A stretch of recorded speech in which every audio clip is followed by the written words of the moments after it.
PCOS এর full form হচ্ছে polycystic ovarian syndrome. আগে এই রোগটিকে বলা হতো পলিসিস্টিক ওভারিয়ান ডিজিজ। তো এটা হরমোনাল ইমব্যালেন্সের জন্য হয়। মহিলাদের গর্ভাশয় থেকে যখন ইনম্যাচিওর এগস বা ডিম্বাণু তৈরি হয়, যেটা ম্যাচিওর হতে পারে না, সেটা সিস্টের আকার করে পরবর্তীকালে মাল্টিপল সিস্টে এটা পলিসিস্টিক ওভারিয়ান ডিজিজ হয়। সেটার সাথে সাথে যখন আমাদের লাইফ হ্যাম্পার হয়, সিস্টেমিক ইনভলভমেন্ট হয়, তখন সেটাকে আমরা বলি polycystic ovarian syndrome.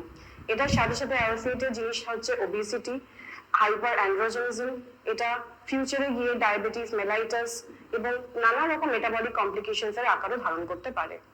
So PCOS এর সাধারণ লক্ষণ বলতে সব থেকে কমন যেটা হয় সেটা হচ্ছে মেনস্ট্রুয়াল ইরেগুলারিটি বা ইরেগুলার সাইকেলস বা অনিয়মিত মাসিক হওয়া। অনেক সময় পেশেন্ট আমাদের কাছে আসে অনেকদিন ধরে ম্যাম মাসিক হচ্ছে না, বা যখনই হচ্ছে কম হচ্ছে, বা যখন 5-6 মাস পরে হচ্ছে তো খুব বেশি হচ্ছে। এটা হচ্ছে মোস্ট কমন সিমটম। এছাড়া আর কি হতে পারে? অনেক সময় অবাঞ্ছিত ব্রণ হওয়া বা অবাঞ্ছিত লোম যদি বেশি বেড়ে যায়, বা আমাদের শরীরের যে ভাঁজগুলো আছে, যেমন আমাদের অ্যাক্সিলারি ফোল্ড, ব্রেস্ট ফোল্ডস, এখানে যদি অত্যাধিক কালো হয়ে যাওয়া, বা কোনো কাপল আছে ইনফার্টাইল, বন্ধ্যাত্বের সমস্যা, এগুলো কিন্তু জেনারেল সিমটম হয়ে থাকে।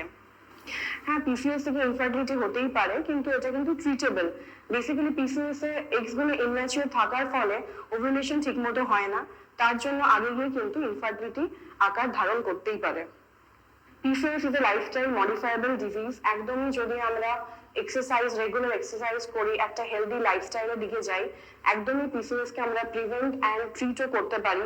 বিকজ আমরা এরকম বলে থাকি 10% অফ দ্য যদি ওয়েট লস হয়ে থাকে, সেটা কিন্তু আমাদের সিগনিফিকেন্ট ইমপ্রুভমেন্ট আনতে পারে। এবং ওয়েট লসের সাথে সাথে আমাদের ইনসুলিন রেজিস্ট্যান্সও কমে। এবং আমাদের এটার জন্য কি করতে হবে? আমাদের ডায়েটের থেকে কার্বোহাইড্রেটকে একটু কাট করতে হবে, প্রোটিন অ্যান্ড ফাইবার ইনটেক বাড়াতে হবে। আমাদের চেষ্টা করতে হবে অ্যাটলিস্ট 15 মিনিটস আ ডে যদি আমরা হাঁটতে পারি। ইন কেস অনেক সময় আমাদের লাইফস্টাইল যখন খুব বিজি, আমরা যদি একদমই হাঁটতে না পারি, তখন আমাদের চেষ্টা করতে হবে অ্যাটলিস্ট স্টেয়ার্স ইউজ করা, বা আমাদের ডায়েটটা দিয়ে কিন্তু ধ্যান দিতে হবে।